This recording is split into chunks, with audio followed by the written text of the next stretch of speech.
Who rewrote Japan's soul after the war? The silent occupation of the Japanese mind. If there were a way to ensure that a nation would never rise as a threat again, it would not be by taking away its weapons.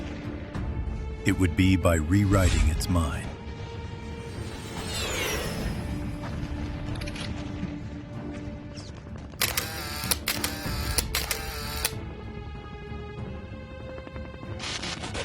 World War II was not only a war of bullets and bombs. It was a collision between two civilizations that could not truly understand one another. On the battlefield, American soldiers encountered something unsettling. Japanese soldiers who refused surrender, who chose death over capture, who advanced without retreat, who feared shame more than fear itself.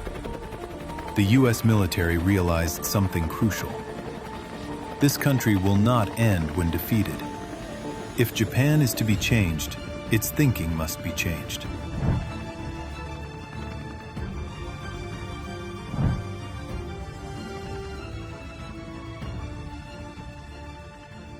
In 1945, Japan lost the war, and a new war began.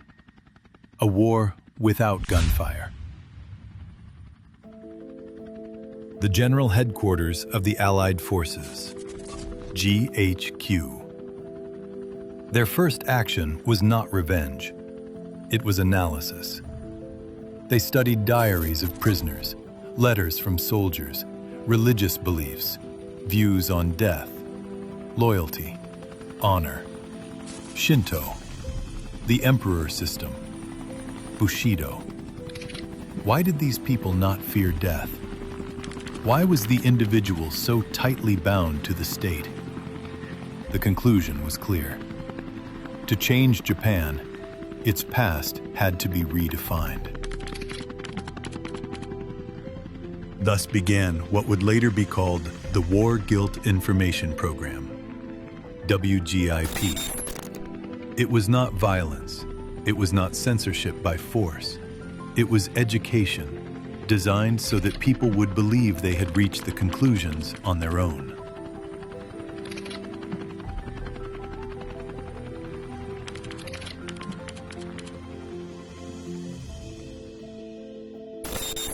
The war was wrong. Japan was the aggressor. The people who believed in the nation also bore responsibility. Was this the truth, or was it the arrangement of truth?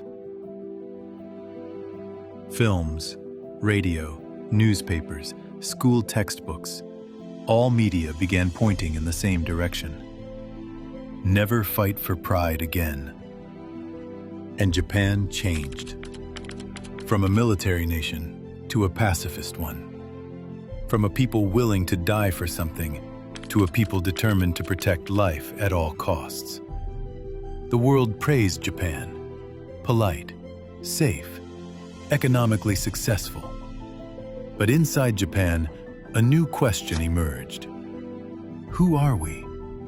Is there anything we would give ourselves for?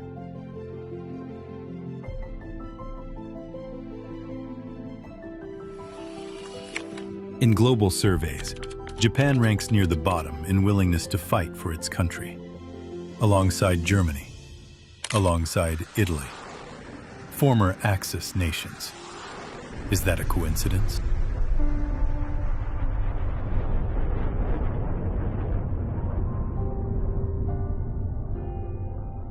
Meanwhile, across Asia, a different memory exists. For China, for Korea, for Southeast Asia, Japan is remembered not as a defeated nation, but as an aggressor.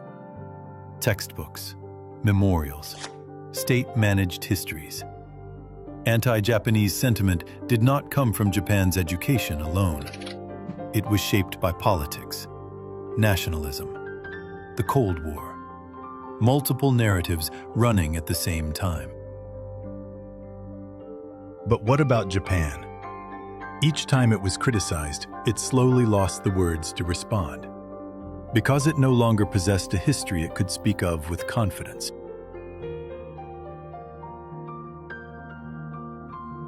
there was also another force left behind after the war.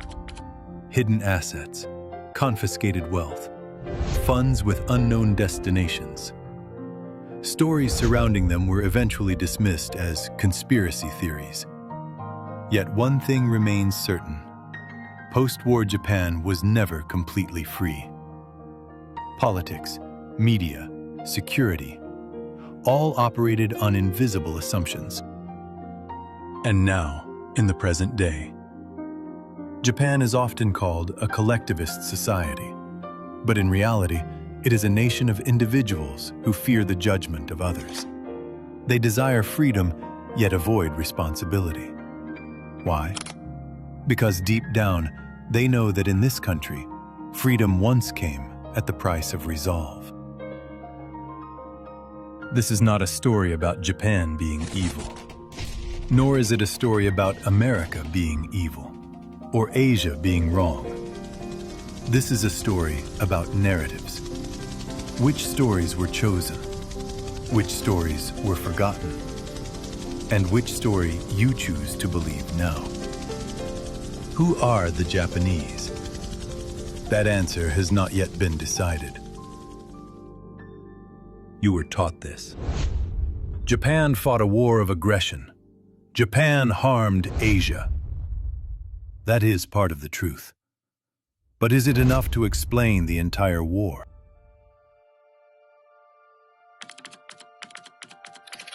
In 1951, a man who symbolized World War II testified quietly before the U.S. Senate.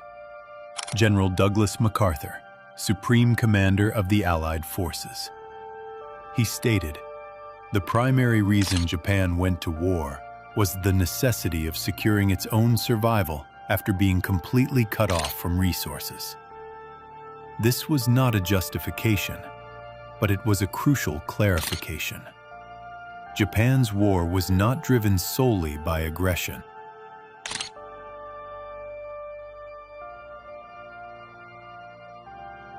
At the time, Japan had been cut off from oil, iron, rubber, and food, the lifelines of a nation. It was a choice between survival or collapse. Yet this reality is rarely discussed. Was the war viewed as invasion by everyone? Not entirely. Across Asia, there were different voices. In Indonesia, future President Sukarno said, "Japan drove out the Dutch, giving us our first realistic chance to have our own nation." Military training conducted by Japan later became the foundation of the Indonesian National Army. Vice President Muhammad Hatta went further. Japan proved that Asians could defeat whites. For the first time in over 300 years, colonial rule was shaken. In Burma, modern-day Myanmar, Prime Minister Ba Maw later reflected, "No country did more than Japan to directly challenge white colonial rule in Asia." Japan trained young independence leaders, including Aung San. They later chose a different path, but that choice was made in pursuit of independence. At the Tokyo trials, one judge alone argued for the acquittal of all defendants. Indian judge Radhabinod Pal. He declared, "To judge Japan alone while ignoring Western colonial aggression is vengeance disguised as law." Japan's ideal of Asia for Asians was for many Asians at the time a source of hope.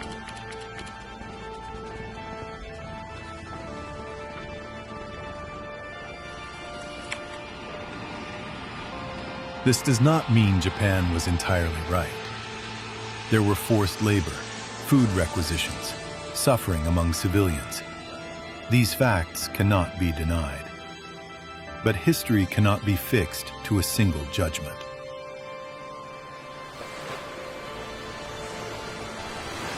Yet after the war, These Asian perspectives nearly disappeared in Japan. Why? One answer lies in the occupation policy of GHQ. For 7 years, Japan was under Allied rule. Through WGIP, a deep sense of guilt was implanted. Criticism of the Allies was forbidden. Discussion of atomic bombings or indiscriminate air raids was silenced.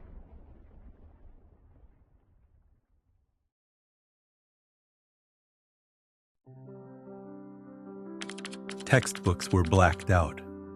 Pre-war values were rejected. Japan was redefined as a nation that had made a terrible mistake, not through force, but through quiet, long-term re-education. The Tokyo trials reinforced this structure, victors judging the defeated. To sustain that system, Japan had to be portrayed as absolute evil. The idea of Asian liberation was inconvenient. Cold War politics, textbook screening, diplomatic considerations. Together, they created a history that could not be spoken. So what was Japan? An aggressor? A liberator? The answer is neither. Japan's war contained invasion and liberation, idealism and recklessness, justice and tragedy, all at once. Understanding this does not glorify the past. It simply allows us to see reality in 3 dimensions. If history is to be relearned, it should not begin in ancient times. It should begin in the present. Why are we afraid to speak of our own history? That question always leads back to the post-war era. This is not only Japan's story. History changes depending on who tells it and from which perspective. Understanding that truth is the first step toward understanding the world.